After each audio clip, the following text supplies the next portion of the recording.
Assalamualaikum. Students, Finance Act 2024, the last lecture, finally हम पहुंच गए अल्हम्दुलिल्लाह.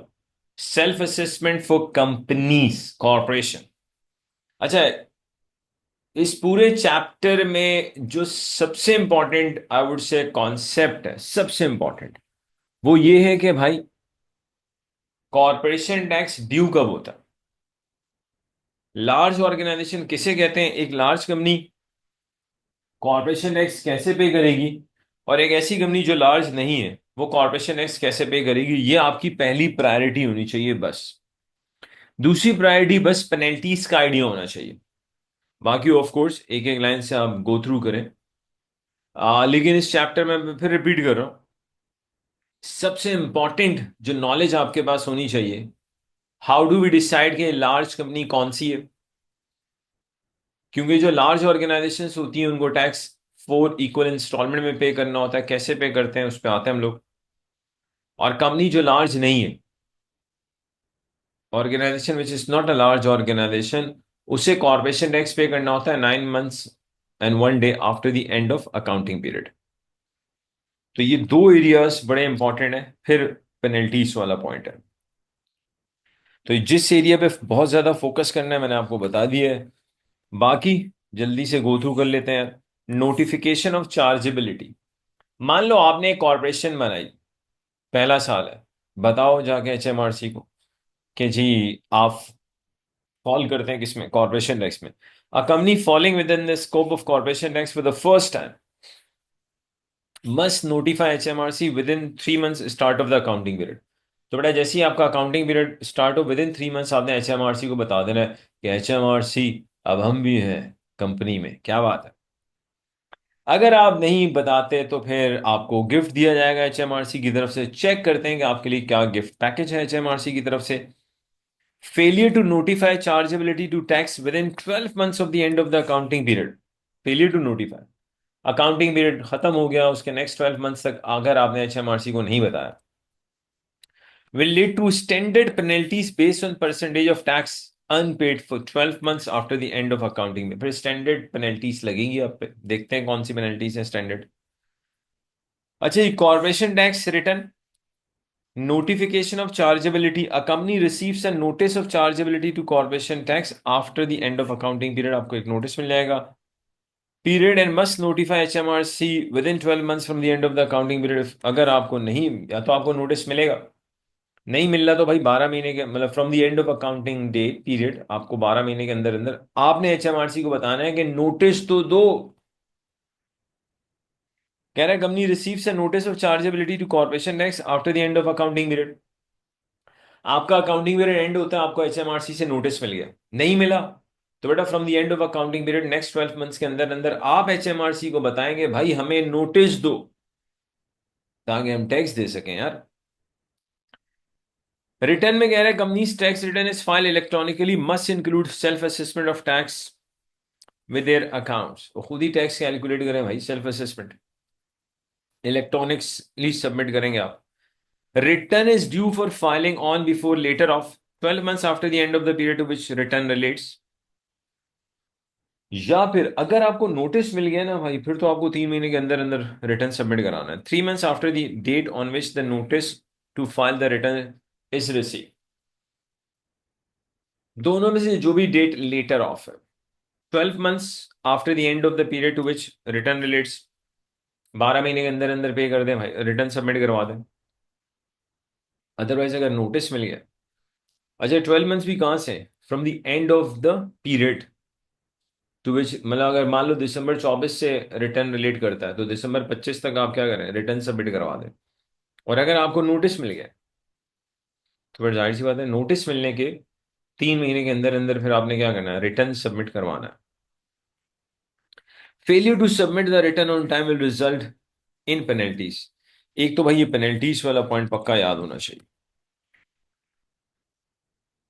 याद मीन्स याद, मैंने कहा था दो एरियाज बड़े इंपॉर्टेंट हैं. अगर आपकी कंपनी लार्ज है तो कैसे कॉर्पोरेशन टैक्स पे करोगे, लार्ज नहीं है तो कैसे पे करोगे, प्लस ये पेनल्टीज. रिटर्न अगर लेट करते हैं बाय अप टू 3 मंथ्स, 3 महीने तक लेट हो जाए, ऐसा अगर पहली दफा हुआ या कंजेक्टिवली 2 दफा आप 3-3 महीने लेट हुए, तो आप पे एक स्टैंडर्ड पेनल्टी 100 पाउंड की लगेगी। और अगर आप बेटा हर दफा ही 3 महीने लेट हो जाते हैं, हर रिटर्न ही आप 3 महीने बाद सबमिट करा रहे हैं, ऐसा थर्ड या उससे भी ज्यादा दफा हुआ है, तो अब आप पे पेनल्टी 500 पाउंड की होगी। First and second consecutive failure में तो 100 पाउंड की पेनल्टी थी, लेकिन थर्ड एंड उससे भी ऊपर चले जाते हैं कंसेक्टिव फेलियर में। ये वाली बात है ना कि एक स्टूडेंट हर दफा ही क्लास में लेट आता है, तो टीचर ने कहा बेटा पहली दफा लेट आएंगे तो चले 100 रुपये दे दो। बच्चा अगले दिन फिर लेट आ गया, टीचर ने कहा 100 रुपये दे दो। तीसरी दफा बच्चा फिर लेट आया, टीचर ने कहा अब निकाल बेटा 5। कंजेक्टिव अगर हो थर्ड टाइम और उससे भी ज्यादा अगर 3 मंथ से लेट होता है, तो पेनल्टी 100 नहीं होगी, 500 पाउंड होगी।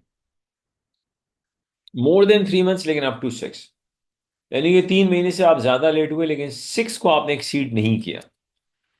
अगर first and second consecutive failure 200 pound, third या उससे ऊपर चले जाते हैं तो बेटा 1000 पाउंड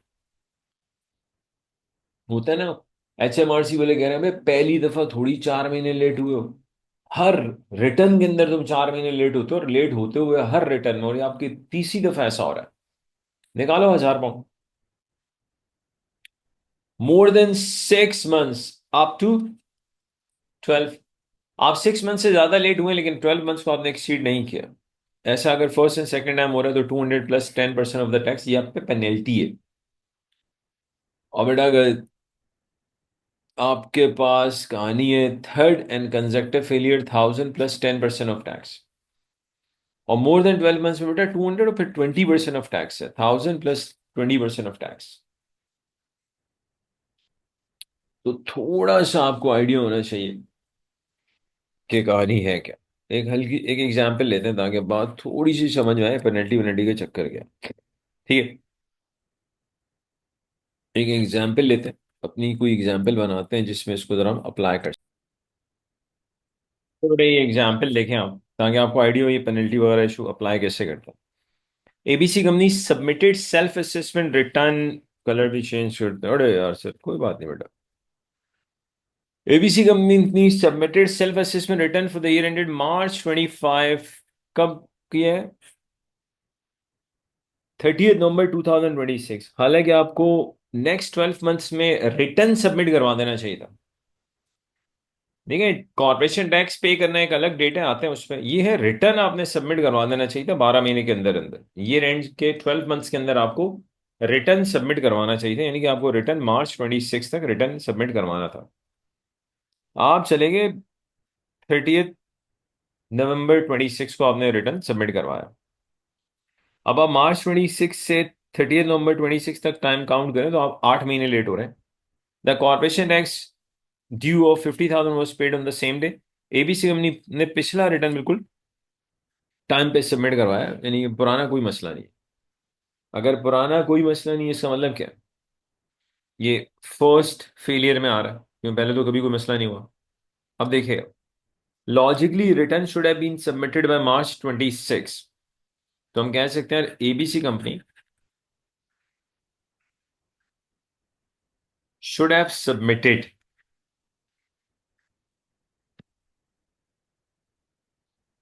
शुड हैव सबमिटेड, इनको जी March 26 तक सबमिट करवा देना चाहिए था। ये कितना लेट हो गए भाई? Company is 8 months late, therefore जी आप 8 मंथ्स लेट है, और प्रीवियसली कोई मसला नहीं है, इसका मतलब है मोर than 6 to 12, first and second first failure में ही आ रहा है, प्रीवियसली कोई ऐसा प्रॉब्लम नहीं है। तो 200 pound plus 10% of the tax, ये पेनल्टी है आपकी। तो फिक्स पेनल्टी तो आपको 200 की देनी पड़ेगी,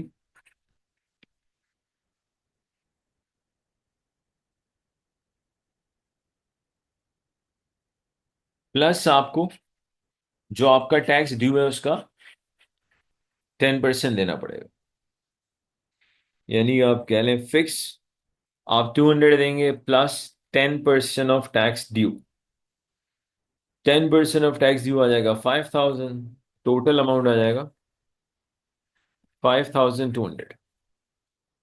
तो टोटल जो आप पे पेनल्टी आ रही है 5,200 आ रही है। मैं फिर रिपीट कर रहा हूं आपको। अकाउंटिंग पीरियड के एंड से नेक्स्ट 12 मंथ्स में रिटर्न सबमिट करवा देना चाहिए था। यानी कि आपको March 26 तक रिटर्न सबमिट करवाना था। आपने जाके रिटर्न सबमिट करवाया November 26 में, तो आप 8 मंथ्स लेट हैं।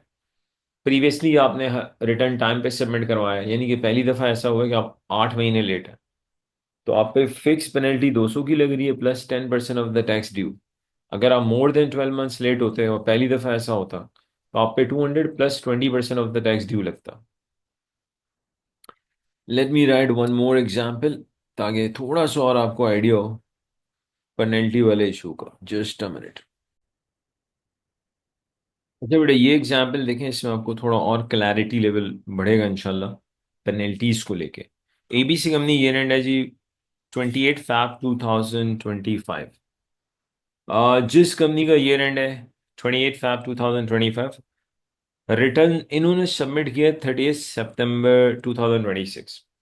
हालांकि अगर आपका ईयर एंड 28 Feb 2025 है, you should have submitted the return on 28 Feb 2026। Next, असल में अकाउंटिंग पीरियड के एंड के बाद नेक्स्ट 12 मंथ्स के अंदर आपको रिटर्न सबमिट करवाना है। लेकिन अगर आप अच्छे से देखें तो दे आर 7 मंथ्स लेट। क्यों 7 मंथ्स लेट? इनका अकाउंटिंग एंड है 28 Feb 2025, तो इनको सबमिट करवाना था रिटर्न 28 Feb 2026 को। तो इन्होंने तो 28 Feb 2026 को रिटर्न सबमिट ही नहीं करवाया। इन्होंने सबमिट करवाया 30 सितंबर 2026। They are 7 months late. फिर वो कहते हैं this is the fifth consecutive occasion the company has submitted its return late. और ऐसा पहली दफा नहीं हुआ, ये पांचवी कंसेक्टिव अटेम्प्ट है। और कितना लेट है आप? 7 मंथ्स यहाँ है। 7 मंथ्स का मतलब है ये यहां फॉल कर रहा है। मोर देन 6 बट लेस देन 12। और ये फिफ्थ कंसेक्टिव अटेम्प्ट है, यानी कि थर्ड एंड कंसेक्टिव। तो इन पे जो पेनल्टी आएगी, फिक्स पेनल्टी आएगी 1,000 पाउंड की प्लस 10% ऑफ टैक्स ड्यू। क्योंकि यार ये पहली दफा नहीं हुआ, फिफ्थ कंसेक्टिव टाइम हो रहा है। और आप more than 6 months less than 12 months late है, तो 1,000 प्लस 10% ऑफ टैक्स ड्यू। तो आप पे जो पेनल्टी आती है, यानी कि हम कहेंगे return they should have submitted by 28 Feb 2026। कितना लेट है? 7 मंथ्स। और ऐसा पहली दफा नहीं हुआ, कंसेक्टिव चले ही जा रहा है। तो सिंपली जो इन पे पेनल्टी आएगी, आप कहेंगे ये फिक्स पेनल्टी जो इन पे आती है, फिक्स पेनल्टी आती है 1,000 पाउंड की प्लस एडिशनल पेनल्टी। जो कॉरपोरेशन टैक्स ड्यू है उसका 10%। आपको टोटल कितना देना पड़ेगा भाई? 11,000। फिक्स आप पे 1,000 आ रहा है। मैं फिर रिपीट कर रहा हूँ, 1,000 इसलिए आ रहा है ये more than 6 less than 12 months late है। और एक कंजेक्टिव 3 टाइम्स से ऊपर हो चुका है, 3 टाइम्स या उससे भी ऊपर है, तो आपकी पेनल्टी 1,000 हो जाती है। अच्छा जी, आई होप अब ये वाला पॉइंट मुनासिब होना चाहिए। अब सर, जो सबसे इंपॉर्टेंट, मैंने आपसे थोड़ी देर पहले भी बात की थी शायद, या इस लास्ट लेक्चर के बिल्कुल स्टार्टिंग में भी मैंने एक बात कही थी। जो सबसे इंपॉर्टेंट एरिया है ना पूरे सेल्फ असेसमेंट फॉर कंपनीज में, वो एक ही है कि यार कॉर्पोरेशन टैक्स, अभी तो हम बात कर रहे थे रिटर्न कब सबमिट करवाना है। अब बात हो रही है कॉर्पोरेशन टैक्स पे कब करना है। Payment of tax, normal corporation tax is payable 9 months and 1 day after the end of accounting period. तो बेटा आपका जैसे ही अकाउंटिंग पीरियड एंड होता है, आप वहां से आगे जाएं 9 months and day 1 में आप जाके क्या करें, विद इन दैट आप कॉर्पोरेशन टैक्स पे कर दो। लेकिन ये जो 9 months and 1 day है, ये उन ऑर्गेनाइजेशन को दिया जाता है जो लार्ज नहीं है। किसे लार्ज कहते हैं अभी बात कर लेते हैं, ठीक है। आसान वर्डिंग्स में, जिनका ऑगमेंटेड प्रॉफिट 1.5 मिलियन को एक्सीड ना करे वो लार्ज ऑर्गेनाइजेशन नहीं है। मैं फिलहाल आपको सिर्फ इतना आइडिया देना चाहता हूँ। लेट से एबीसी कंपनी है भाई, इनका ईयर एंड है March 25, और let say ABC company is not a large company. अब ABC ABC company large company नहीं है, तो इनकी जो कॉरपोरेशन टैक्स ड्यू डेट है वो 9 months and 1 day after the end of accounting year and. 9 months and 1 day, it means अगर year and आपका March 25 है तो आपको 1 January 26 काउंट कर लें। ये 9 months and 1 day होता है। Your company is not a large company. Large company वो है जिसका ऑगमेंटेड प्रॉफिट 1.5 मिलियन से ज्यादा होता है। अभी हम उस पर और डिटेल में बात कर रहे हैं, फिलहाल इतना ध्यान में रखें भाई। मैं आपसे कह रहा हूँ एबीसी लार्ज कंपनी नहीं है, बस खत्म। अगर ये लार्ज नहीं तो कब पे करेंगे कॉर्पोरेशन टैक्स? वन शॉट में पे करना होता है पूरा कॉर्पोरेशन टैक्स, और पे कब करना होता है? 9 months and 1 day after the end of your accounting period. Your company is not a large company, when will you pay corporation tax? 9 months and 1 day after the end of your accounting period. एक और example ले लेते हैं। Late से मैं आपसे कहता हूँ यार एबीसी कंपनी जो है, इनका ईयर एंड ले लेते हैं December 25, and again ABC company is not a large company. अब मुझे बता दें जो कंपनी लार्ज नहीं है, यानी कि इस कंपनी का ऑगमेंटेड प्रॉफिट 1.5 मिलियन को एक्सीड नहीं कर रहा, it's not a large company. अगर ये लार्ज कंपनी नहीं है, अगर ये लार्ज कंपनी नहीं है तो इसको कब पे करना है भाई? Corporation tax due date, corporation tax due date. इनको कॉर्पोरेशन टैक्स पे कर देना चाहिए 9 months and 1 day after the end of accounting period. 9 months and 1 day, इसका मतलब है पोस्ट October 26 तक आपको क्या है? कॉर्पोरेशन टैक्स पे करना है। सोचो भाई, अगर आपका ईयर एंड December 25 है और आप एक लार्ज कंपनी नहीं है, क्योंकि आपका ऑगमेंटेड प्रॉफिट 1.5 मिलियन को एक्सीड नहीं कर रहा, तो यार आपको तो फिर कॉर्पोरेशन टैक्स पे करना है 9 months and 1 day after the end of your accounting period. अच्छा, आप मुझसे पूछेंगे सर इनको रिटर्न कब सबमिट करवाना है, तो मैं कहूंगा December 26 तक। रिटर्न सबमिट करवाना में 12 महीने मिलते हैं आपको। कॉर्पोरेशन टैक्स देने में आपको टाइम मिलता है 9 months and 1 day after the end of your accounting period. आप मुझसे रिटर्न सबमिशन की डेट पूछेंगे तो मैं कहूंगा यार एबीसी कंपनी के लिए रिटर्न सबमिशन की डेट है December 26। रिटर्न सबमिट करवाने में आपको अकाउंटिंग पीरियड के एंड के बाद 12 months मिलते हैं जिसमें आपने रिटर्न सबमिट करवाना है। लेकिन कॉर्पोरेशन टैक्स कब देना है भाई एचएमआरसी को? 9 months and 1 day after the end of your accounting period. एक और एग्जाम्पल, फिर असल पॉइंट पे जाएंगे लार्ज कंपनीज पे, वो सबसे इंपॉर्टेंट होता है। एबीसी कंपनी ले लेते हैं भाई। यार मैं ईयर एंड ले रहा हूँ 30 जून 2025, और let's say ABC company large company नहीं है, तो इनके लिए कॉर्पोरेशन टैक्स ड्यू डेट क्या होगी? ड्यू डेट होगी 9 months and 1 day after the end of accounting period. 9 months and 9 months and 1 day। तो बेटा इससे अगर मैं 9 months आगे जाऊं तो आई रीच एट 31 March 26, 1 अप्रैल।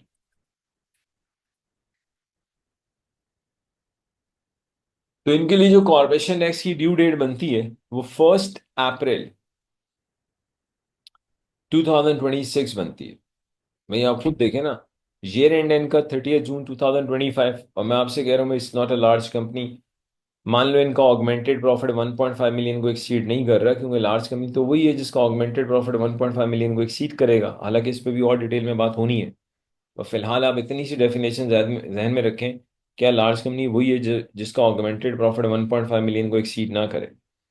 और आपसे कहा जा रहा है कि यार बस फिलहाल मैं कह रहा हूँ ABC company is not a large company, और मैं आपसे कह रहा हूँ बताओ भाई इनको कॉर्पोरेशन टैक्स कब तक पे करना है? तो भाई इनका अकाउंट ईयर एंड हो रहा है, अकाउंटिंग एंड हो रहा है, सारा गेम अकाउंटिंग एंड का है। अब वो अकाउंटिंग एंड अगर एग्जामिनर आपको कहता है 3 months का, इट्स ओके। जरूरी नहीं पूरा, क्योंकि जो चार्जेबल अकाउंटिंग पीरियड है, रिकॉल कीजिएगा, वो 12 मंथ्स का भी होता है और उससे कम भी हो सकता है। बस जहां कंपनी का अकाउंटिंग पीरियड एंड होगा, उसके बाद आपको मिलेंगे 9 मंथ्स एंड 1 डे, जिसमें आपने कॉर्पोरेशन टैक्स देना है। मिसाल के तौर पर एक और एग्जाम्पल ले लेते हैं। मान लो एग्जामिनर कहता है एबीसी कंपनी का पीरियड एंड है, जो कि एग्जामिनर कह रहा है सिर्फ 3 मंथ्स का, लो दोस्तों, क्योंकि हम तो पढ़ चुके हैं कि चार्जेबल अकाउंटिंग पीरियड तो 12 मंथ्स है, उससे कम हो सकता है। ओके, एबीसी कंपनी का एग्जामिनर कहता है भाई एबीसी कंपनी का पीरियड एंड है सिर्फ 3 महीने का, जो कि मान लो एंड हो रहा है 30 जून 2025 को। ठीक है भाई, कॉन्सेप्ट क्या है?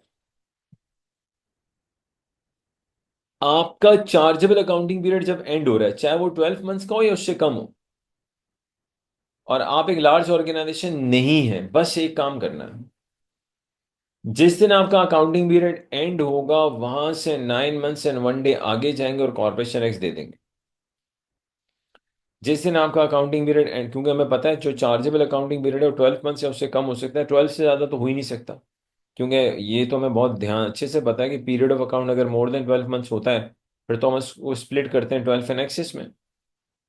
तो अगर कोई ऐसा सवाल आ जाए भाई एबीसी कंपनी है, उसका पीरियड एंड सिर्फ 3 मंथ्स का है, जो कि एंड हो रहा है 30 जून 2025 को, और ये कंपनी लार्ज कंपनी नहीं है मान लो, तो कॉर्पोरेशन एक्ट कब देगी भाई? कॉर्पोरेशन एक्ट जो लार्ज कंपनी नहीं होती, उसको simply 9 months and 1 day after the end of their accounting period देना होता है। तो ये ले भाई, कॉर्पोरेशन एक्ट की जो ड्यू डेट होगी, कॉर्पोरेशन एक्ट की जो ड्यू डेट होगी वो 1 अप्रैल 2026। यार अब टू बी वेरी ऑनेस्ट, बहुत अच्छे से तमीज से पता चल जाना चाहिए एक कंपनी जो कि लार्ज कंपनी नहीं है, उनको कब कॉर्पोरेशन टैक्स पे करना है, और ये 9 मंथ्स 1 डे काउंट कैसे करते हैं from the end of accounting period. ठीक है जी। अब जो सारा गेम है ना इस चैप्टर में, वो है लार्ज ऑर्गेनाइजेशंस का। सबसे पहले तो आपको लार्ज ऑर्गेनाइजेशन की डेफिनेशन पता होनी चाहिए, फिर बाकी बातें तो बाद में ही होंगी। क्योंकि एक लार्ज कंपनी को कॉर्पोरेशन टैक्स पे करना होता है 4 इक्वल इंस्टॉलमेंट्स में। एक लार्ज कंपनी को कॉर्पोरेशन टैक्स पे करना होता है 4 इक्वल इंस्टॉलमेंट में, quarterly instalment. If augmented profit of company exceeded the corporation threshold 1.5 million, यानी ऑगमेंटेड प्रॉफिट बराबर होता है taxable total profit plus dividend from non associated company. और रिकॉल कीजिएगा, नॉन एसोसिएटेड कंपनी वो कंपनी होती है जहां आपकी holding less than equal to 50% है।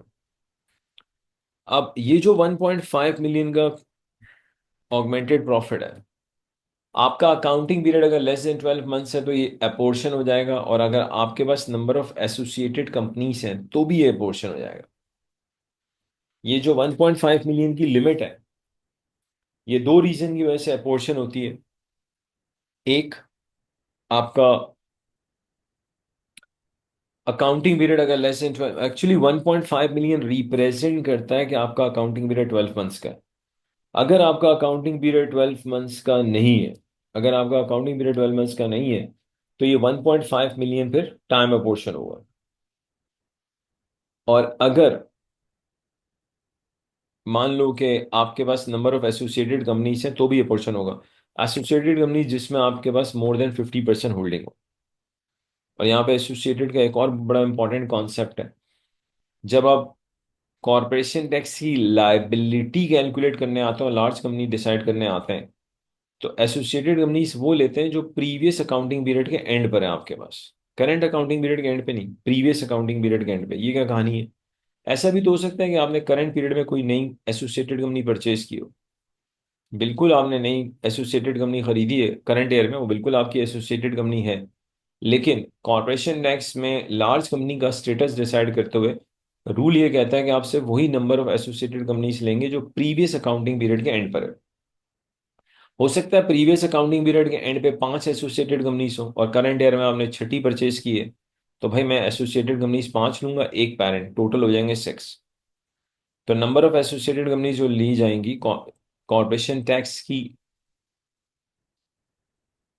डेट चेक करने के लिए कि यार कंपनी लार्ज है कि नहीं है, तो वो नंबर ऑफ एसोसिएटेड कंपनीज लेंगे जो प्रीवियस अकाउंटिंग पीरियड के एंड पर है। अब इस पे भी थोड़ी सी बात और होगी।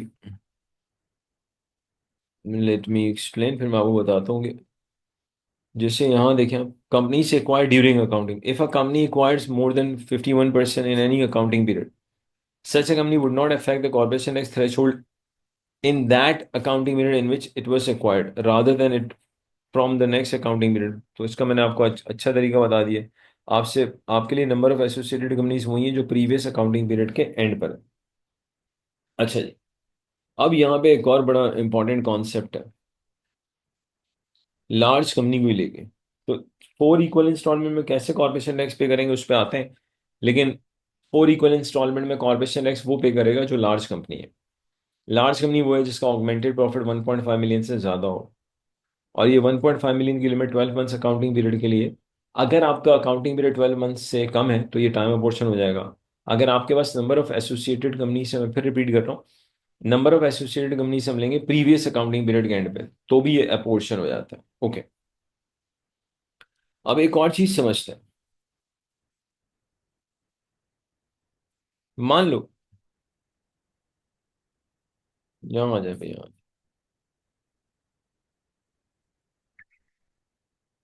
एग्जामिनर अगर आपसे कहता है भाई एबीसी कंपनी जो है, अज्यूमिंग इनका अकाउंटिंग पीरियड ले लेते हैं 9 मंथ्स, चले, एक ही कंपनी है, अकाउंटिंग पीरियड 9 मंथ्स है, और मुझे सिर्फ ये देखना है कि भाई कि लार्ज कंपनी है कि नहीं। तो मेरे लिए ऑगमेंटेड प्रॉफिट की लिमिट 1.5 मिलियन नहीं होगी, क्योंकि 1.5 मिलियन रिप्रेजेंट करता है 12 मंथ्स अकाउंटिंग पीरियड, जहाँ अकाउंटिंग पीरियड 9 मंथ्स का है। अब मैं 1.5 मिलियन को अगर 9/12 करूं, तो मुझे 1,125,000 मिलता है। इसकी इंटरप्रिटेशन ये होगी कि अगर एबीसी कंपनी का ऑगमेंटेड प्रॉफिट 1,125,000 से ज्यादा है तो ये लार्ज कंपनी है। ओके, और लार्ज कंपनी को 4 इंस्टॉलमेंट में कॉर्पोरेशन टैक्स पे करना होता है। कैसे पे करते हैं अभी उस पर आता है, अभी हम सिर्फ डिसाइड कर रहे हैं लार्ज कंपनी के कॉन्सेप्ट के। एक और एग्जाम्पल ले लें। अगर मैं आपसे कहता हूँ यार एबीसी कंपनी जो है, इसका अकाउंटिंग पीरियड ले लेते हैं 3 मंथ्स का। अगर इसका अकाउंटिंग पीरियड 3 मंथ्स का है, तो in order to be large, जो ऑगमेंटेड प्रॉफिट है 1.5 मिलियन, इसको आप 3/12 करें, चेक करते हैं भाई क्या होगा। 3,75,000। इसका मतलब है कि यार अगर एबीसी कंपनी का ऑगमेंटेड प्रॉफिट 3,75,000 को एक्सीड करे, तो एक लार्ज कंपनी, और लार्ज कंपनी को 4 इंस्टॉलमेंट में कॉर्पोरेशन टैक्स पे करना है। एक और एग्जाम्पल ले लेते हैं। लेट से एबीसी कंपनी जो है, अकाउंटिंग पीरियड तो चलो 9 मंथ्स का, और एग्जामिनर आपसे कह रहा है भाई एसोसिएटेड जो कंपनीज हैं वो 4 है at the end of previous accounting period.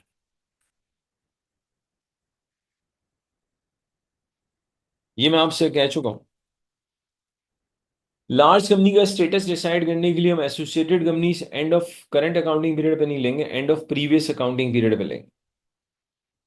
अच्छा भाई, 4 आ गई। अब आपसे पूछा जाए यार ऑगमेंटेड प्रॉफिट की जो 1.5 मिलियन की लिमिट है, अब यहां कितनी होगी, बहुत आसान है। आप पहले 1.5 मिलियन लिखें, अकाउंटिंग पीरियड एबीसी का 9 मंथ्स है, इसलिए हम इसको 9/12 करेंगे, क्योंकि 1.5 मिलियन 12 मंथ्स को रिप्रेजेंट करता है, और यहाँ अकाउंटिंग पीरियड 9 मंथ्स का है। अच्छा, प्रीवियस अकाउंटिंग पीरियड के एंड पे 4 एसोसिएटेड कंपनीज हैं। अब मुझे एक चीज बताएं, अगर प्रीवियस अकाउंटिंग पीरियड के एंड पे, प्रीवियस अकाउंटिंग पीरियड के एंड पे अगर हमारे पास 4 एसोसिएटेड ऑर्गेनाइजेशन है, तो बेटा एक पेरेंट भी तो है। रिपीट, अगर प्रीवियस अकाउंटिंग पीरियड के एंड पे आपसे कहा जाता है कि 4 एसोसिएटेड कंपनीज है, मेरे भाई अगर प्रीवियस अकाउंटिंग पीरियड के एंड पे 4 एसोसिएटेड कंपनीज है तो एक पेरेंट है, तो मिला के कितने हो गए, 5। तो 1/5, 1/4 नहीं आएगा, क्योंकि 4 एसोसिएटेड है तो एक पेरेंट खुद भी तो है। अब मैं 1.5 मिलियन लेता हूँ, 9/12, फिर उसको 5 से डिवाइड करें, 2,25,000 आ रहा है। अब इसकी इंटरप्रिटेशन सुन ले भाई। अगर एबीसी कंपनी का ऑगमेंटेड प्रॉफिट 2,25,000 से ज्यादा है तो एबीसी कंपनी एक लार्ज कंपनी है। अच्छा, मान लो कि भाई इनकी जो एसोसिएटेड कंपनीज हैं उन पे भी बात करनी है। पूरे ग्रुप में किसी भी कंपनी, आसान कर लेते हैं, पूरे ग्रुप में किसी भी कंपनी का अगर ऑगमेंटेड प्रॉफिट, यहाँ पे तो हम सिर्फ एबीसी कंपनी की भी बात कर रहे हैं, लेकिन 225 की लिमिट का मतलब ये होगा अगर किसी और का भी ऑगमेंटेड प्रॉफिट 225 को एक्सीड करेगा, क्योंकि हम बात कर रहे हैं पेरेंट के लिहाज से। तो मान लो यार और भी कंपनी इस ग्रुप में मौजूद है, तो जब आप ऑगमेंटेड प्रॉफिट की लिमिट को कैलकुलेट करेंगे तो वो सबके लिए कैलकुलेट होगी। लेकिन फिलहाल हम सिर्फ किसकी बात कर रहे हैं, एबीसी की बात कर रहे हैं। तो भाई अगर क्वेश्चन में एबीसी का प्रॉफिट आपको 250 दिया जाएगा तो आप क्या कहेंगे कि सर आपके लिए जो ऑगमेंटेड प्रॉफिट की लिमिट है 225 है, आपका प्रॉफिट 225 से ज्यादा है, आपको 4 इक्वल इंस्टॉलमेंट में कॉर्पोरेशन टैक्स देना पड़ेगा। एक और एग्जांपल ले लें ताकि बात क्लियर हो। मान लो आप एक क्वेश्चन सॉल्व कर रहे हैं जिसमें एग्जामिनर कहता है भाई प्रीवियस अकाउंटिंग पीरियड के एंड पे, प्रीवियस अकाउंटिंग पीरियड के एंड पे 5 एसोसिएटेड कंपनीज, ये ध्यान में रखिएगा। प्रीवियस अकाउंटिंग पीरियड के एंड पे 5 एसोसिएटेड कंपनी से तो एक पैरेंट हो गया, ठीक है। अब मैं ऑगमेंटेड प्रॉफिट लेता हूँ, 1/6 करता हूँ। ये 1/6 क्यों किया? प्रीवियस अकाउंटिंग पीरियड के एंड पे 5 एसोसिएटेड कंपनी से तो एक पैरेंट, ये 250 आता है। इस 250 की इंटरप्रिटेशन ये कि अगर आपकी कंपनी का ऑगमेंटेड प्रॉफिट 250 से ज्यादा है तो आपकी कंपनी लार्ज कंपनी है और लार्ज कंपनी को कॉर्पोरेशन टैक्स इंस्टॉलमेंट में देना होगा। अब मान लो यहाँ पे जाहिर सी बात है 5 एसोसिएटेड कंपनी एक पेरेंट है, टोटल कितने लोग हो गए, 6 हो गए। कंपनी के नाम ले लेते हैं ABCDENF, 6 ऑर्गेनाइजेशन हैं ग्रुप में, और अज्यूम कर लेते हैं पूरे ग्रुप के लिए हमें काम करना है। और ऑगमेंटेड प्रॉफिट की लिमिट 250 है। इसकी इंटरप्रिटेशन है कि अगर ऑगमेंटेड प्रॉफिट 250 से ज्यादा हुआ तो आप एक लार्ज कंपनी हो, लार्ज कंपनी को कॉर्पोरेशन टैक्स 4 इक्वल इंस्टॉलमेंट में देना होगा। अगर ऐसा है ना तो 250 की लिमिट ऑल 6 ऑर्गेनाइजेशंस पे अप्लाई होगी which are in the group.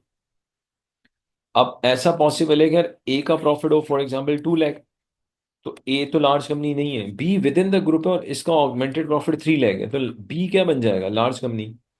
B को 4 इक्वल इंस्टॉलमेंट में कॉर्पोरेशन टैक्स देना पड़ेगा। मान लो सी का ऑगमेंटेड प्रॉफिट 150, तो C is not a large company. D 120 है, नॉट अ लार्ज कंपनी। लेकिन ई का प्रॉफिट मान लो 280 है, तो ई एक लार्ज कंपनी है। ई को कॉर्पोरेशन टैक्स 4 इक्वल इंस्टॉलमेंट में देना पड़ेगा। यहाँ पे 50,000 है तो ये लार्ज कंपनी नहीं है। तो जब इस तरह का अगर सिनेरियो आ जाए और लेट से 5 एसोसिएटेड कंपनी से and of previous accounting period पे एक पेरेंट है, 250 की ऑगमेंटेड प्रॉफिट की लिमिट आ गई, तो सवाल ये पैदा होता है ये 250 की ऑगमेंटेड प्रॉफिट की limit does it apply only on parent? No, it applies actually on the entire group. इसका मतलब ये हुआ कि अगर ग्रुप के अंदर किसी का भी प्रॉफिट 250 से ज्यादा है तो वो कंपनी लार्ज है। हो सकता है बहुत सी ऐसी हो विद इन द ग्रुप जो लार्ज ना हो, बहुत सी ऐसी भी तो हो सकती हैं जो लार्ज हो। बस जो लार्ज है ग्रुप में उसको कॉर्पोरेशन टैक्स 4 इक्वल इंस्टॉलमेंट में पे करना। ओके, अब 4 इक्वल इंस्टॉलमेंट में कॉर्पोरेशन टैक्स कैसे पे करते हैं उस पर आते हैं, लेकिन इसमें मैं एक और चीज बताना चाहता हूँ। ये जरा समझने वाला फाइनल पॉइंट है। अच्छा, कौन सी कॉर्पोरेट कंपनी को कॉर्पोरेशन टैक्स 4 इक्वल इंस्टॉलमेंट में देना है? जो लार्ज है। अभी तक हम उसी पे बात कर रहे हैं। अब समझते हैं। मान लो एबीसी कंपनी है,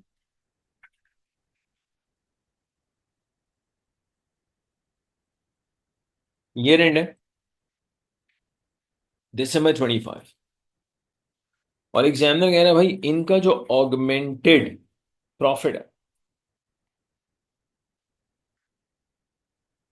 2 मिलियन है। चलो भाई, एबीसी कंपनी है, ईयर एंड है December 25, ऑगमेंटेड प्रॉफिट है 2 मिलियन।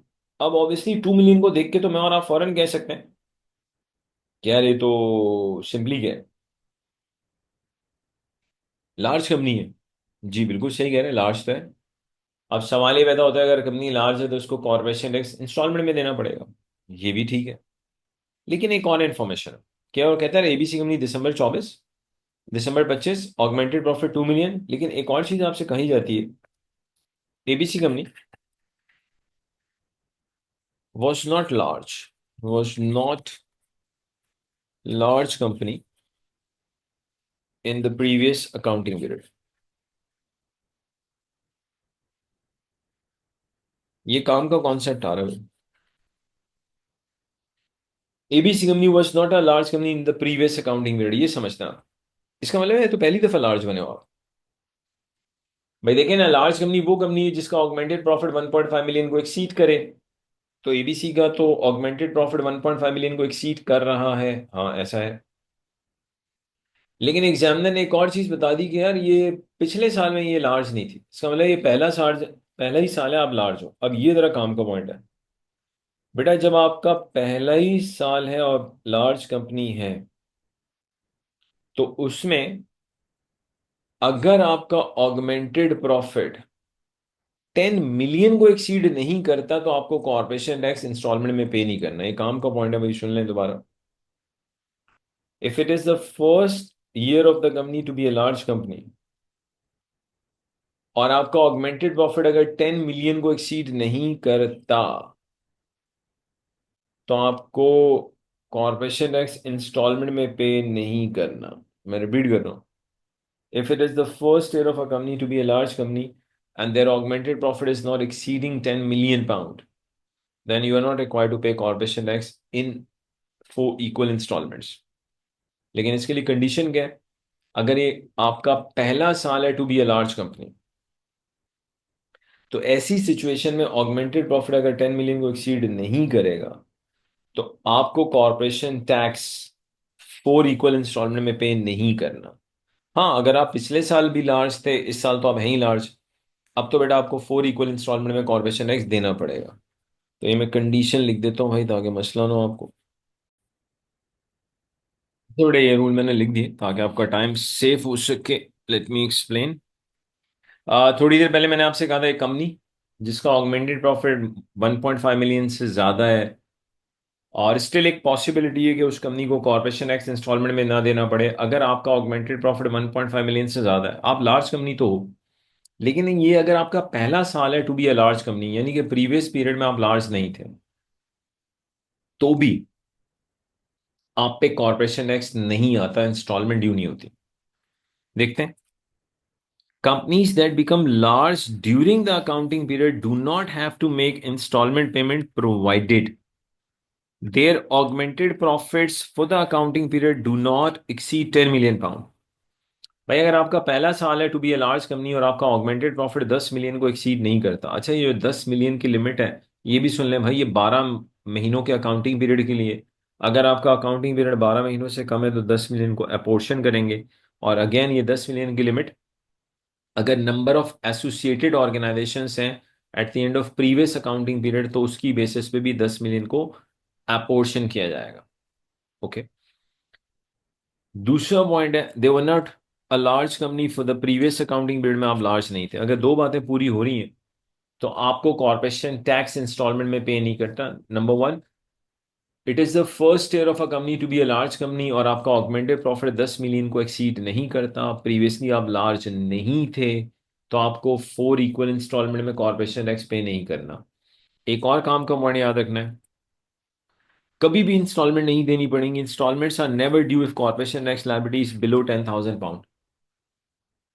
मान लो आपकी कॉर्पोरेशन टैक्स लायबिलिटी अगर 10,000 पाउंड से कम है, तो आपको भाई 4 इक्वल इंस्टॉलमेंट में कॉर्पोरेशन टैक्स देना ही नहीं है। आप एक लार्ज कंपनी है भाई, ऐसे भी तो हो सकता है आप हो लार्ज कंपनी, लेकिन एज्यूमिंग आपको इतना टैक्स क्रेडिट मिला कि आपकी जो कॉर्पोरेशन टैक्स लायबिलिटी वो 10,000 भी नहीं, उससे भी कम है। तो यार अगर आपकी कॉर्पोरेशन टैक्स लायबिलिटी 10,000 से भी कम है, या एक और सिनेरियो वैसे ही ले लेते हैं, मान लो आपका टोटल आपका जो टोटल टैक्सेबल प्रॉफिट है बहुत कम है। अज्यूम कर लेते हैं आपका टोटल टैक्सेबल प्रॉफिट बहुत कम है, लेकिन आपका आपकी जो डिविडेंड इनकम है फ्रॉम नॉन एसोसिएटेड कंपनीज वो बहुत ज्यादा है। अब अगर आपका टोटल टैक्सेबल प्रॉफिट, मैं अपने से अज्यूम कर लेता हूँ, अज्यूमशन कि आपका टोटल टैक्सेबल प्रॉफिट सिर्फ और सिर्फ 40,000 है, कितना है भाई? 40 से भी कम कर लेते हैं। चलें, आपका ऑगमेंटेड प्रॉफिट, आपका टैक्सेबल टोटल प्रॉफिट है सिर्फ 20,000 पाउंड, लेकिन आपको डिविडेंड इनकम मिल रही है नॉन एसोसिएटेड कंपनी से, अज्यूमिंग 2 मिलियन 3 मिलियन, तो भाई अब मैं आपके 20,000 पाउंड में 2-3 मिलियन ऐड करूंगा, तो ऑगमेंटेड प्रॉफिट तो 1.5 मिलियन से ज्यादा आएगा। लेकिन आपकी कॉर्पोरेशन टैक्स लायबिलिटी तो 10,000 भी नहीं आती, क्योंकि अगर मैं 20,000 के ऊपर 25% भी लगाऊं तो क्या आता है, 5,000 आता है खाली। तो पॉइंट ये है, क्योंकि जो कॉर्पोरेशन टैक्स का रेट है वो लगेगा तो टीटीपी में। तो इंस्टॉलमेंट, अगर आपकी आसान से यार एक चीज याद रखें, अगर एक कंपनी है जिसकी कॉर्पोरेशन टैक्स लायबिलिटी 10,000 पाउंड से भी कम है, उसको इंस्टॉलमेंट में टैक्स नहीं देना। और ये 10,000 पाउंड की भी जो लिमिट है, अगर आपका अकाउंटिंग पीरियड 12 महीनों से कम है तो ये 10,000 को भी टाइम अपोर्शन करेंगे। तो मैं बातें रिपीट कर रहा हूँ भाई, कब कब आपको इंस्टॉलमेंट में टैक्स नहीं देना। अगर एक कंपनी का ये पहला साल है to be a large company, previously आप लार्ज नहीं थे, तो अगर आपका पहला साल है to be a large company, तो still there is a possibility कि आपको 4 इक्वल इंस्टॉलमेंट में कॉर्पोरेशन टैक्स ना देना पड़े। क्यों भाई? अगर आप लार्ज कंपनी है लेकिन पहला ही साल है आपका to be a large company, और आपका ऑगमेंटेड प्रॉफिट 10 मिलियन को एक्सीड नहीं करता, और प्रीवियसली आप लार्ज नहीं थे, तो आपको 4 इक्वल इंस्टॉलमेंट में कॉर्पोरेशन टैक्स पे नहीं करना। और ये 10 मिलियन वाली बात याद रखिएगा भाई, ये 12 महीनों के अकाउंटिंग पीरियड के लिए, अगर आपका अकाउंटिंग पीरियड 12 से कम है तो अपोर्शन होगा, नंबर ऑफ एसोसिएटेड कंपनीज की बेसिस पे भी अपोर्शन होगा। लेकिन मैं बार बार एक चीज कह रहा हूँ, कॉर्पोरेशन टैक्स में लार्ज कंपनी डिसाइड करना कब कॉर्पोरेशन टैक्स आप देंगे, तो नंबर ऑफ एसोसिएटेड कंपनी जो ली जाती हैं वो प्रीवियस अकाउंटिंग पीरियड के एंड पे ली जाती है, सिर्फ ये देखने के लिए do we need to pay corporation tax in 4 equal instalment और नॉट। तो कौन सी एसोसिएटेड कंपनीज लेते हैं? जो end of previous accounting period पे होती है। ठीक है जी। अब यहाँ पे मैं कॉन्सेप्ट बताने वाला हूँ, लेकिन ये वही बच्चा अब ये बात रिकॉल कर पाएगा जो पहले से रिवाइज कर रहे थे। देखिए, आप रिवाइज नहीं कर पा रहे, आप इस पॉइंट पे जो मैं बताने वाला हूँ क्लीन बोल्ड हो जाएंगे। ये कौन सा पॉइंट है? जब हमने कॉर्पोरेशन टैक्स स्टार्ट किया था तो हमने स्टार्टिंग में बात की थी मार्जिनल रिलीफ की, और हमने कहा था मार्जिनल रिलीफ तब मिलेगा जब आपका ऑगमेंटेड प्रॉफिट 50 और 250 की लिमिट के बीच में हो, तो मार्जिनल रिलीफ मिलता है। और फिर ये भी कहा था कि वो ऑगमेंटेड प्रॉफिट 50 और 50 small limit of the profit, 250 higher limit of the augmented profit, ये 50 और 250 12 मंथ्स अकाउंटिंग पीरियड के लिए। फिर ये भी कहा था कि 50 और 250 नंबर ऑफ एसोसिएटेड कंपनीज की बेसिस पे अपोर्शन होता है। अब सुनिएगा, कॉर्पोरेशन टैक्स का रेट क्या होगा, कॉर्पोरेशन टैक्स का रेट क्या होगा, मार्जिन रिलीफ मिलेगा नहीं मिलेगा, 50 और 250 की लिमिट्स जो है उससे डिसाइड करते हुए नंबर ऑफ एसोसिएटेड कंपनीज वो लेते हैं जो end of current accounting period पे होती हैं। लेकिन कॉर्पोरेशन टैक्स हमें इंस्टॉलमेंट में देना है या इंस्टॉलमेंट में नहीं देना, उसके लिए number of associated companies previous accounting period के एंड पे लेते हैं। ये बड़ा बारीक सा फर्क है, लेकिन पता होना चाहिए। कॉर्पोरेशन टैक्स का क्या रेट लगेगा, उसमें नंबर ऑफ एसोसिएटेड कंपनीज वो लेते हैं जो हमारे पास, और आसान कर लेते हैं, मतलब अब थोड़ा और सुन लें, कॉर्पोरेशन टैक्स का रेट क्या लगेगा, कॉर्पोरेशन टैक्स का रेट क्या लगेगा, उसमें हम नंबर ऑफ एसोसिएटेड कंपनीज जो लेंगे, वो मिसाल के तौर पर आपका करंट अकाउंटिंग पीरियड है दिसंबर 2026, ठीक है, और एग्जामिनर कहता है दिसंबर 2026 में आपने एक नई कंपनी को परचेज किया। वो जो नई कंपनी को परचेज किया वो भी आपके लिए एसोसिएटेड कंपनी है टैक्स रेट डिसाइड करने के लिए। अगर एग्जामिनर कहता है 2026 में आपने एक एसोसिएटेड कंपनी को बेच दिया, अरे आपने जिसको बेच दिया है ना वो भी एसोसिएटेड कंपनी है करंट ईयर में आपके लिए कॉर्पोरेशन टैक्स का रेट डिसाइड करने के लिए। तो रेट डिसाइड करने के लिए जो एसोसिएटेड कंपनी ग्रुप छोड़ के जा रही है या ग्रुप में आ रही है, दोनों को कॉर्पोरेशन टैक्स का रेट डिसाइड करते हुए इंक्लूड करना होता है।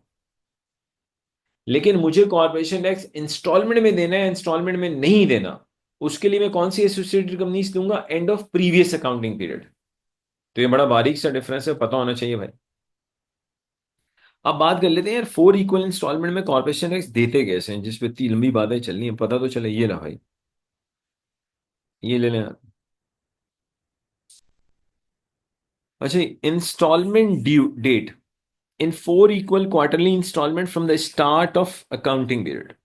इंस्टॉलमेंट डेट्स में बात कर लेते हैं क्योंकि कब से यही बात चल रही है, 4 इक्वल इंस्टॉलमेंट, 4 इक्वल इंस्टॉलमेंट। बच्चा कह रहा है मैं पागल हो गया हूँ। नहीं बेटा, पागल होने की क्या बात है। अच्छा, स्टार्ट ऑफ अकाउंटिंग पीरियड से 4 इक्वल इंस्टॉलमेंट स्टार्ट हो जाएंगी by 14th of the 7 months. 14th of the 7 months. Okay. फिर 14th of the 10 month, 14th of the 13 month, 14th of the 16 month. क्या कहानी है बता देते हैं भाई। आपका अकाउंटिंग पीरियड स्टार्ट हुआ, पहली इंस्टॉलमेंट आप पे करेंगे 14th ऑफ द 7 मंथ। उसके बाद हर 3 3 महीने के बाद हम इंस्टॉलमेंट देंगे। रिपीट करो। पहली मर्तबा, पहली मर्तबा ये चीज ऑलरेडी मैं ऊपर लिख चुका हूं भाई। पहली मर्तबा जो लार्ज, जो पहली आपकी इंस्टॉलमेंट है वो आप 14th ऑफ द 7 मंथ को पे करेंगे।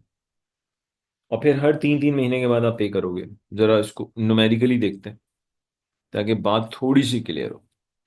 Late me right an example ताकि आपका टाइम बचे भाई।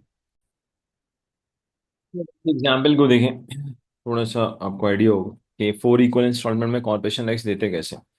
ABC company estimates that corporation tax liability for the year ended December 24 will be the 8 lakh, 8 lakh pound की इनकी कॉर्पोरेशन टैक्स लाइबिलिटी होगी।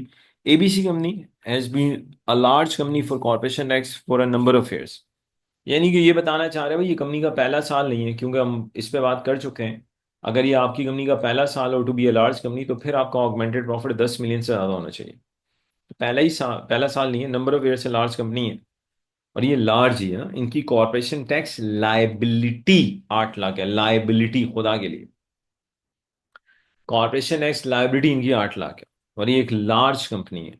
तो लार्ज कंपनी को कॉर्पोरेशन टैक्स किस तरह से देना पड़ेगा, 4 इक्वल इंस्टॉलमेंट में। और आपकी पहली इंस्टॉलमेंट स्टार्ट होती है during the accounting period 7th month and 14 day. तो आपका अकाउंटिंग पीरियड है December 24, तो आपकी जो पहली इंस्टॉलमेंट होगी। अच्छा, 4 इक्वल इंस्टॉलमेंट, आप 2 लाख को, सॉरी 8 लाख को 4 से डिवाइड कर दें तो आपको 200,000 पे करना है ऑन 14 जुलाई 2024। तो पहली पेमेंट जो करनी होती है वो 14th of the 7 months during the accounting period होता है। फिर हर 3 3 महीने के बाद आप पे करोगे। सेकेंड 200,000, बस 3 महीने आप ऐड करते रहे, 14 अक्टूबर 2024। फिर आप अक्टूबर से 3 महीने आगे चले जाएं तो बेटा आप पहुंच जाएंगे जनवरी 14 पे, 15 पे और 25 पे, माजरत, जनवरी 25 पे। और फिर आप पहुंच जाएंगे अप्रैल 25। तो मैं अपनी बात रिपीट कर रहा हूँ, एक लार्ज कंपनी की जब हम बात करते हैं तो लार्ज कंपनी को जो कॉर्पोरेशन टैक्स देना है 4 इक्वल इंस्टॉलमेंट में देना है। पहली इंस्टॉलमेंट जो पे करनी होती है वो ड्यूरिंग जो आपका अकाउंटिंग पीरियड है, मतलब स्टार्ट ऑफ अकाउंटिंग पीरियड के बाद 7 मंथ्स एंड 14 डे को। मंथ होगा 7, डे होगा 14, आपको पहला कॉर्पोरेशन टैक्स लायबिलिटी पे की इंस्टॉलमेंट पे करनी है। उसके बाद हर 3 3 महीने के बाद आप पे करोगे। Late me write one more example, उसको मैं चाहूंगा लेकिन आप खुद अटेम्प्ट करें।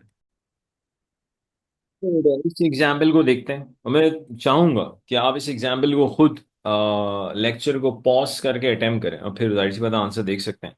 ABC कंपनी की कॉर्पोरेशन टैक्स लायबिलिटी है 2 मिलियन, लायबिलिटी 2 मिलियन है भाई, for the year ended March 25। ABC company has been a large company for corporation tax purposes for a number of years. तो ये कहना चाह रहा है पहला साल नहीं है। कब से लार्ज है, state when ABC company corporation tax liability for the year ended March 25 will be due वगैरह। ये बताओ कि कब कॉर्पोरेशन टैक्स लायबिलिटी ड्यू होगी। ऑफ कोर्स आप एक लार्ज कंपनी है, आपको 4 इक्वल इंस्टॉलमेंट में कॉर्पोरेशन टैक्स पे करना है। और पहली इंस्टॉलमेंट जो पे करनी होती है 7 मंथ, मतलब अकाउंटिंग पीरियड के स्टार्ट के बाद 7 मंथ एंड 14 डे को पे करना होता है। तो अब आपका अकाउंटिंग पीरियड जो है वो बेसिकली स्टार्ट होता है 1 अप्रैल 24 को, सोचिएगा। क्यों 1 अप्रैल 24 को स्टार्ट होता है? यार अकाउंटिंग पीरियड एंड हो रहा है March 25 को। यहां भी तो देखें आप, यहां पे आपका अकाउंटिंग पीरियड एंड था December 24। तो आपने पहली कॉर्पोरेशन टैक्स लायबिलिटी की इंस्टॉलमेंट पे की थी 7th of the 14th, 7th and 14th day. तो यहाँ आपका अकाउंटिंग एंड हो रहा है, अकाउंटिंग पीरियड एंड हो रहा है March 25 को। तो स्टार्ट कब हुआ होगा? 1 अप्रैल 24 को। तो बेटा 1 अप्रैल 24 से आगे जाएंगे, 7th and 14th डे को आपने क्या करना है?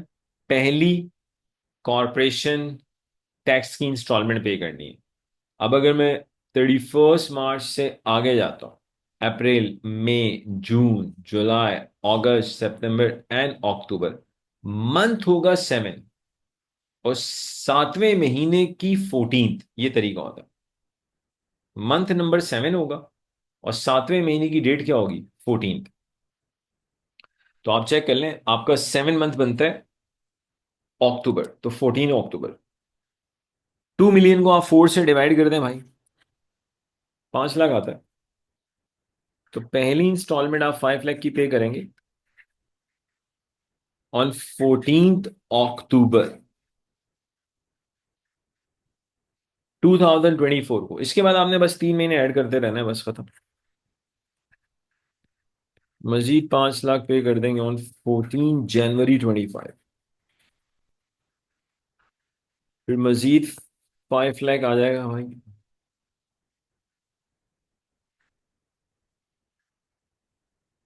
14 अप्रैल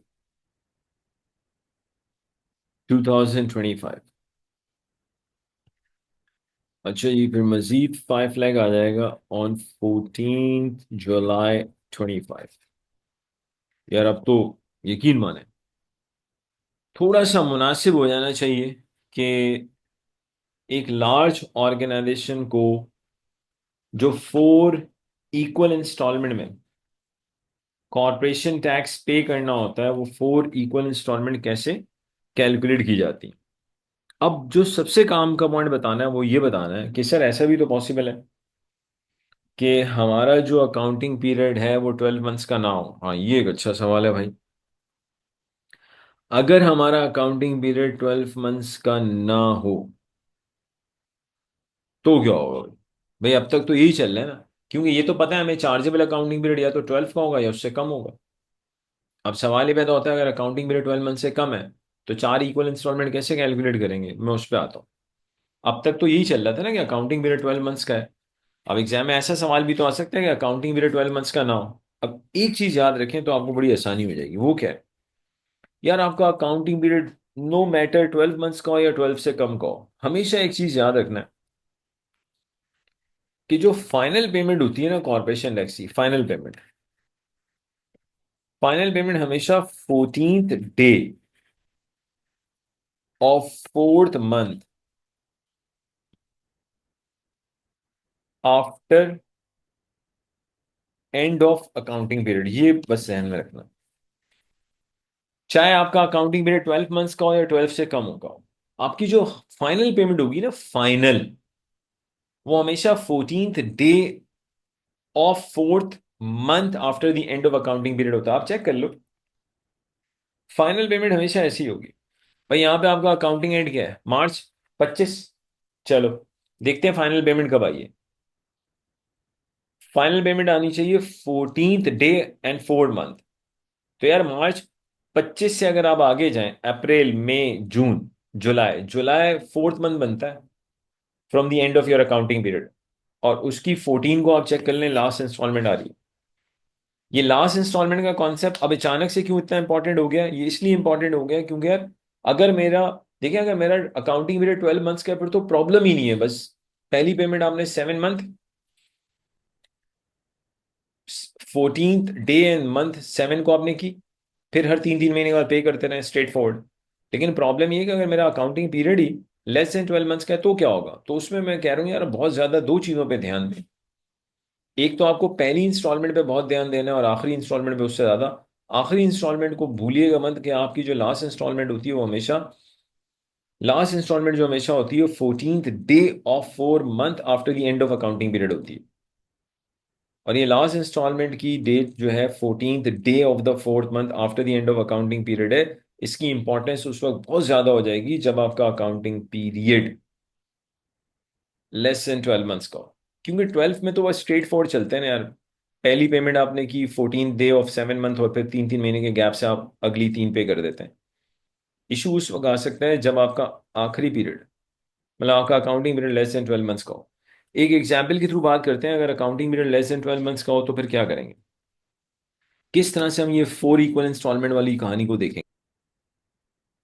तो उसको देखेंगे यार, बात काफी क्लियर होगी। मान लो एबीसी कंपनी की कॉर्पोरेशन टैक्स लाइबिलिटी 8 लाख है। एबीसी कंपनी एक लार्ज कंपनी है और ये पहला साल नहीं है टू बी अ लार्ज, ये बहुत अरसे से लार्ज ही है।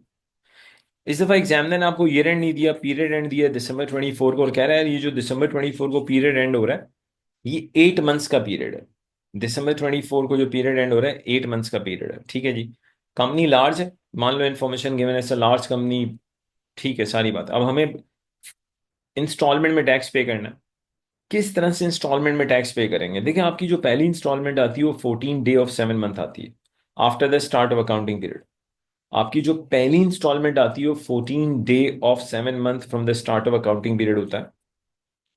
तो पहले तो मैं पहली पेमेंट लिखना चाहूंगा 14th डे, और कहां से आ रहा है 14th डे भाई, 14 day of 7 month after the start of accounting period. तो अब सबसे पहले चेक करते हैं अकाउंटिंग पीरियड स्टार्ट कब हुआ होगा, ये ध्यान में रखिएगा। दिसंबर 24 को अगर 8 मंथ्स का पीरियड एंड होता है, December 24 को अगर 8 मंथ्स का पीरियड एंड होता है तो स्टार्ट कब हुआ होगा, 1 मई को। 1 मई 24 को स्टार्ट हुआ होगा, सोचें। December 24 को अगर 8 मंथ्स का पीरियड एंड होता है, December 24 को अगर 8 मंथ्स का पीरियड एंड होता है तो भाई ये स्टार्ट कब हुआ होगा, 1 मई 24 को। December 24 को अगर 8 मंथ्स का पीरियड एंड होता है तो ये स्टार्ट हुआ होगा 1 मई 24 को। ओके, हमें पहली इंस्टॉलमेंट पे करनी होती है 14th day of 7 month from the start of the accounting period. हमें पहली इंस्टॉलमेंट पे करनी होती है 14 day of 7 month after the start of accounting period. तो यानी कि जो पहली इंस्टॉलमेंट आप पे करोगे लॉजिकली वो 14 डे ऑफ 7 मंथ, ये आपको समझाने के लिए बता रहा हूँ, after the start of accounting period, after start of accounting period. फिर उसके बाद तो 3 3 महीने का गैप आता है।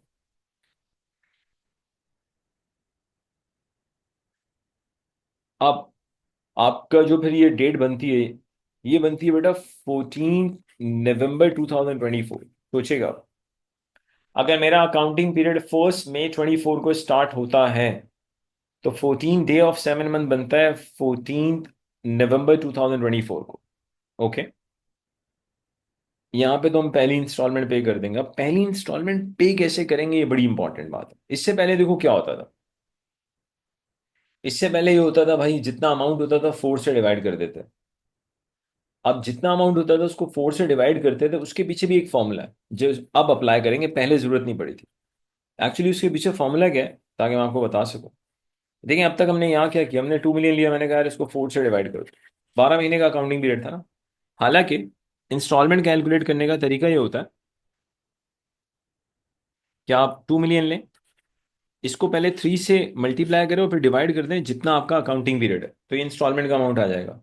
लॉजिकली अगर आप 3/12 करें तो ये 1/4 ही बनता है मैथमेटिकली। 3/12 मीन्स 3 से मल्टीप्लाई करना लाजमी है, डिनोमिनेटर में अकाउंटिंग पीरियड आता है। आज तक मैंने 3/12 इसलिए नहीं किया क्योंकि प्लीज थोड़ा सा आप दिमाग लड़ाएं। 3/12 मैथमेटिकली 1/4 ही बनता है। तो आप 2 मिलियन को 4 से डिवाइड कर दें, इससे सेम थिंग। आप 2 मिलियन को 3/12 भी कर लें, इससे सेम थिंग 5 लाख आएगा। लेकिन इस 3 महीने 3 डिवाइडेड बाय अकाउंटिंग पीरियड का टोटल, इसकी इंपॉर्टेंस उस वक्त बहुत बढ़ेगी जब आपका accounting period less than 12 months का होगा। 12 मंथ्स में तो आप डायरेक्टली 4 से डिवाइड करें, you will get the same result. एक बच्चा 3/12 करे 12 महीने के अकाउंटिंग पीरियड को, या कॉर्पोरेशन एक्स लायबिलिटी को 4 से डिवाइड करे, एक ही बात है। लेकिन इसकी इंपॉर्टेंस उस वक्त बढ़ जाएगी जब आपका अकाउंटिंग पीरियड 12 मंथ्स का ना हो। तो आप देखिएगा यहाँ तो 12 मंथ्स नहीं है, तो हम सबसे पहले लेंगे 800,000 थ्री स्टैंडर्ड है भाई, डिवाइड कर दें अकाउंटिंग पीरियड के टोटल से, विच इज 8 मंथ्स, तो ये 3 लाख आता है। अब अगली जो पेमेंट होगी वो 3 महीने के बाद होगी। तो बेटा ये 14 अक्टूबर 2024 से अगर आप 3 महीने आगे जाएं तो you will be reach at 14 Feb 2025। Again मैं 800,000 लूंगा, 3/8 करूंगा तो 3 लाख आ जाएगा, आ गया भाई 3 लाख। अब लेकिन अगल अगली चीज बड़ी इंपॉर्टेंट है, वो समझनी है। अब सवाल ये पैदा होता है कि आप मजीद 3 महीने आगे जा सकते हैं, कैसे जा सकते हैं? आपका अकाउंटिंग पीरियड है ही 8 मंथ्स का। थोड़ा सा सोचें यार, आप जिस डिनोमिनेटर से आप डिवाइड कर रहे हैं वो 8 मंथ्स का है, और logically three three mean 6 months का काम आप कर चुके हैं। ओके, अब क्या करें? अब मेरी बात ध्यान से सुनिएगा। आपकी जो लास्ट इंस्टॉलमेंट होती है, मैंने इस पर बहुत फोकस किया था, जब भी आपका accounting period less than 12 months का होगा तो लास्ट अकाउंटिंग पीरियड हमेशा याद रखिएगा, लास्ट अकाउंटिंग जो आपकी लास्ट पेमेंट होती है कॉर्पोरेशन टैक्स लायबिलिटी की, वो हमेशा 14 डे ऑफ फोर्थ मंथ को होती है, after the end of accounting period. 14 day, यहां से मैं आगे जाता हूं, तो 14th day of fourth month from the end of accounting period, यानी कि फाइनल पेमेंट लॉजिकली मुझे 14 अप्रैल 2025 को कर देनी है। मुझे फाइनल पेमेंट 14 अप्रैल 2025 को कर देनी है। अब सुनिएगा, असल में अब 14 फैब 2025 से मैं मजीद 3 महीने आगे नहीं जा सकता, क्योंकि अगर मैं यहां से, आप कह सकते हैं कि सर हर इंस्टॉलमेंट में 3 महीने का गैप होता था, अब आप 14 फैब 25 से 3 महीने आगे नहीं जा सकते। आप 3 महीने आगे जाएंगे, यू विल रीच एट मई। मई तक इसलिए नहीं जा सकते क्योंकि यार आपका accounting period less than 12 months का है। जब accounting period less than 12 months का हो तो लास्ट इंस्टॉलमेंट में हमेशा याद रखिएगा, आखिरी इंस्टॉलमेंट हमेशा 14 डे ऑफ फोर्थ मंथ को होगी after the end of accounting period. तो लिहाजा आपकी जो फाइनल पेमेंट है, सिंपली आप भाई 8 लाख लें।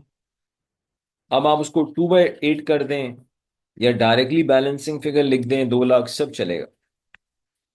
अब तो 3/8 नहीं कर सकते ना, 3/8 इसलिए नहीं कर सकते, आप खुद सोचें यार।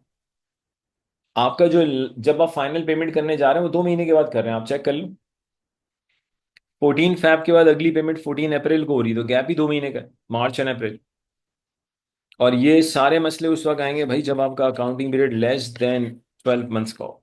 अगर आपका अकाउंटिंग पीरियड, मैं फिर रिपीट कर रहा हूँ, 12 मंथ्स का है, फिर तो मसला ही नहीं है।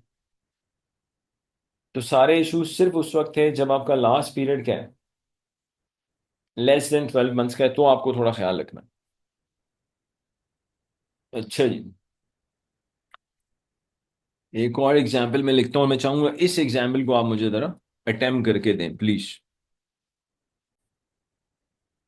सवाल को मैं चाहूंगा आप अटेम्प्ट करें। देखिए, एबीसी कंपनी का पीरियड एंड दे रहा है December 24, कॉर्पोरेशन टैक्स लायबिलिटी दे रहा है 1.8 मिलियन की।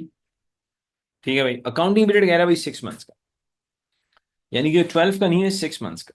ठीक है जी। जब आपका accounting period less than 12 months है, तो मैंने कहा था लास्ट डेट पे बहुत ध्यान देना है। पहली पे तो ध्यान दोगे ही दोगे, पहली पेमेंट तो हमेशा कब होती है?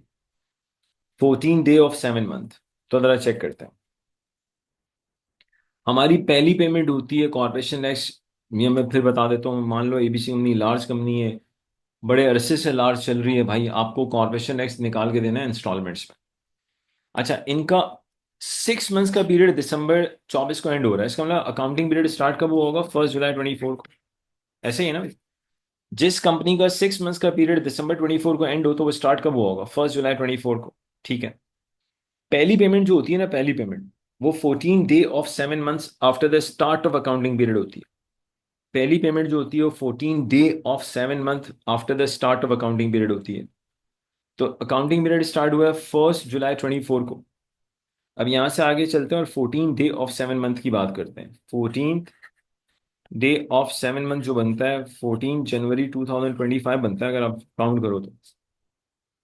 यार आपका अकाउंटिंग पीरियड ही 6 मंथ्स का है, तो आपकी तो पहली इंस्टॉलमेंट जो बनती है 14 day of 7 months after the start of accounting period, वो बनती है 14 जनवरी 2025। ओके, 1.8 मिलियन लेंगे।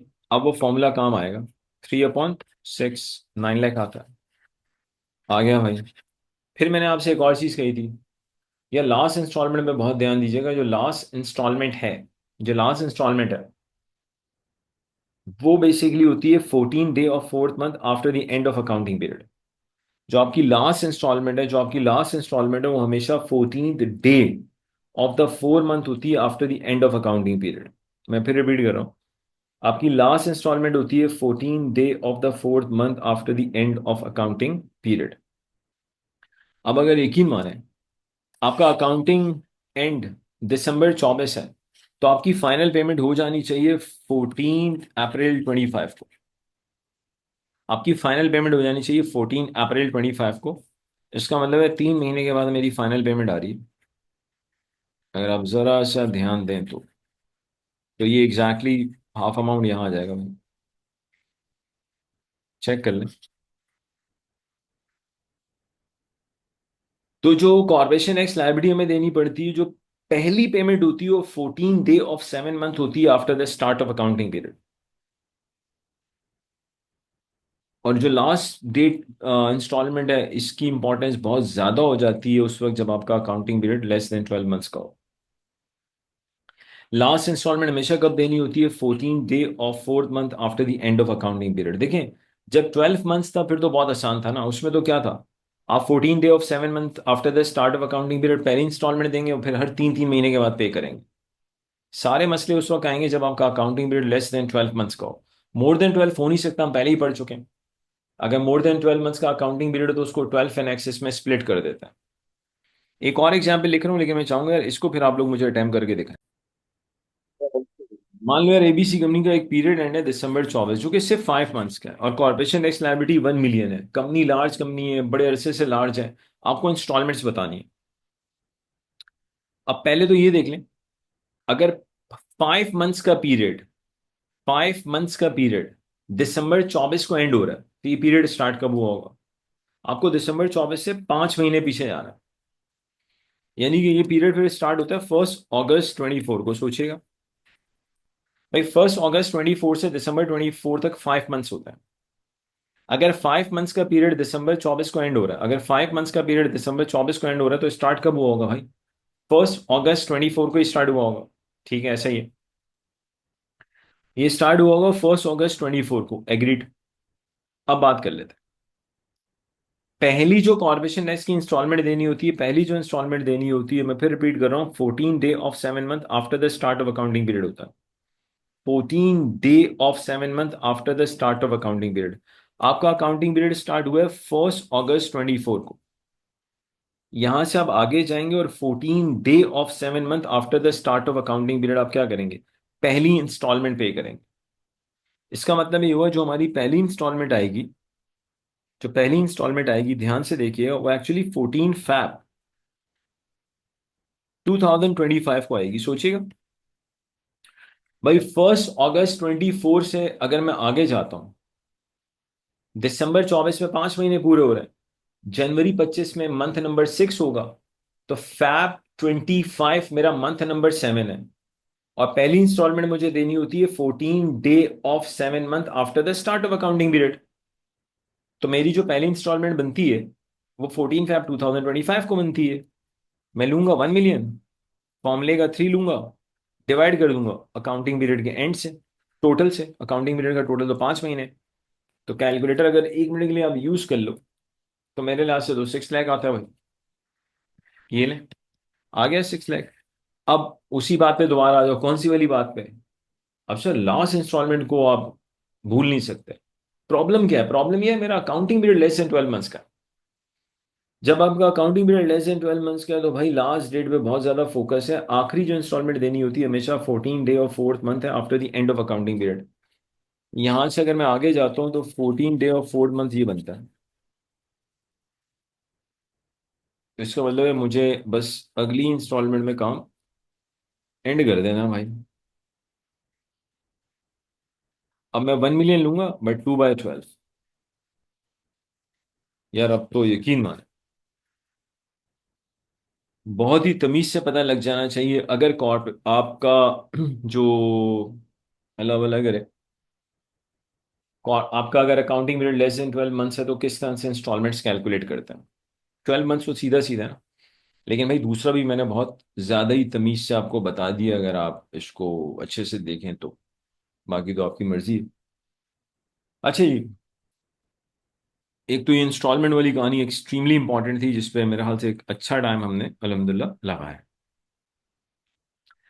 अच्छा, ये एक्सेप्शन हम ऑलरेडी पढ़ चुके हैं, कम इंस्टॉलमेंट नहीं देनी, क्लेम्स रिकॉर्ड्स, ये आपने एक दफ़ा पढ़ना है, इस पर ज़्यादा टाइम वेस्ट नहीं करना। अपील वगैरह अगेन एक दफ़ा पढ़ें। Penalties for incorrect return, no penalty where a tax payer simply में कोई छोटी मोटी मिस्टेक है, खैर है। 30% unpaid tax where a tax payer fails to take reasonable care.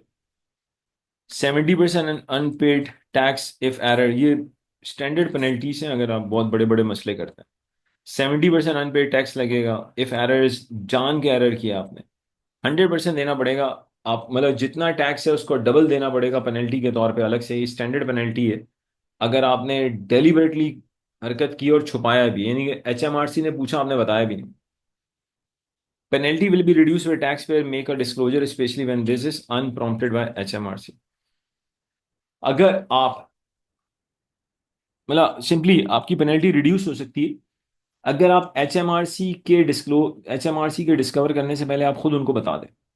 मैं रिपीट कर रहा हूं, आपकी पेनल्टी रिड्यूस हो सकती है अगर आप एचएमआरसी के डिस्कवर करने से पहले उनको आप खुद बता दें। ये स्टैंडर्ड पेनल्टीज हैं, इसका टेबल आपको एग्जाम में भी गिवन होता है। और हमने जब वीएटी का टॉपिक पढ़ा था तो हमने वहां पे स्टैंडर्ड पेनल्टीज को बहुत तमीज से ऑलरेडी हम डिस्कस कर चुके हैं। प्लस एक और चीज हम पहले भी डिस्कस कर चुके हैं, दोबारा बता देते हैं भाई। अगर आप इंस्टॉलमेंट्स लेट पे करेंगे, पेनल्टीज अपनी जगह पर है। जब आप कॉर्पोरेशन टैक्स लेट पे करते हैं ऑब्वियसली पेनल्टी तो दोगे ही दोगे, जो हम ऑलरेडी पढ़ चुके हैं स्टैंडर्ड पेनल्टी क्या है क्या नहीं है। प्लस कॉर्पोरेशन टैक्स जब लेट पे किया जाता है तो कॉर्पोरेशन टैक्स तो पे करोगे, साथ में इंटरेस्ट भी देना होता है। फाइनेंस एक्ट 2024 में जो आप इंटरेस्ट देते हैं वो 7.75% पर एनम है। जब आप कॉर्पोरेशन टैक्स लेट पे करते हैं, बस आप टैक्स लेट पे करेंगे तो भाई आपको 7.75% का इंटरेस्ट भी देना पड़ेगा। जब आप इंटरेस्ट को लेट करोगे तो आपको 7.75% का इंटरेस्ट देना पड़ेगा। और अगर कभी गलती से आपने ज्यादा टैक्स दे दिया है तो एचएमआरसी वाले आपको टैक्स रिफंड भी करेंगे और आपको इंटरेस्ट मिलेगा। जो इंटरेस्ट आपको एचएमआरसी से मिलता है वो 4.25% होता है पर एनम। आप लेट कॉर्पोरेशन टैक्स पे करेंगे तो आपको साथ में 7.75% का इंटरेस्ट भी देना होगा, और ये इंटरेस्ट स्टार्ट होता है from due date till payment date. अगर आपने इंस्टॉलमेंट लेट पे की या normal corporation tax liability late pay की तो 7.75% आपको इंटरेस्ट देना पड़ेगा, और ये इंटरेस्ट आप पे अप्लाई होता है from the due date till payment date. एक चीज आपने 4 महीने लेट कर दी तो 4 महीने का इंटरेस्ट भी दो। और अगर आपने कॉर्पोरेशन टैक्स लायबिलिटी ज्यादा पे कर दी है, बनती कम थी, तो एचएमआरसी की अच्छी बात यह है कि भाई वो आपको रिफंड करेंगे जो आपने ज्यादा पे किया, प्लस आपको इंटरेस्ट भी देंगे, और एचएमआरसी आपको इंटरेस्ट देता है 4.25%। अच्छा भाई, अब यहां पे आके आपका अल्हम्दुलिल्लाह फाइनेंस एक्ट 2024 हर लिहाज से कंप्लीट हो जाता है। Complete means complete. And I strongly believe कि सबके पास हमारे फोकस नोट्स भी मौजूद हैं अब। अच्छा, एक चीज याद रखिएगा, फोकस नोट का जो ऑब्जेक्टिव है वो क्या है और यहां से ऑनवर्ड्स प्रिपरेशन कैसे करनी है, बड़ी काम की बात है। देखिए, फोकस नोट्स का ऑब्जेक्टिव ये कि जो आपकी इतनी बड़ी खतरनाक किस्म की बुक्स होती है 800-900 पेजेस की, उसको हमने चंद पेजेस में, under 100 pages I would say, may be 79 या 80 पेजेस के अंदर हमने उसको आपको कंपाइल करके दिया है। अब यार 800-900 पेजेस या 1000 पेजेस की बुक को मैं आपको अगर 80-90 पेजेस में कंपाइल करके दे रहा हूं, तो उन 80-90 पेजेस का ऑब्जेक्टिव ये है कि यार ये एटलीस्ट वो एरिया है जो आपकी फिंगर टिप्स पे होना चाहिए। क्योंकि हर स्टूडेंट के पास इतना टाइम नहीं होता कि वो बैठ के कैपलाइन की पूरी बुक्स पढ़े, नॉट पॉसिबल।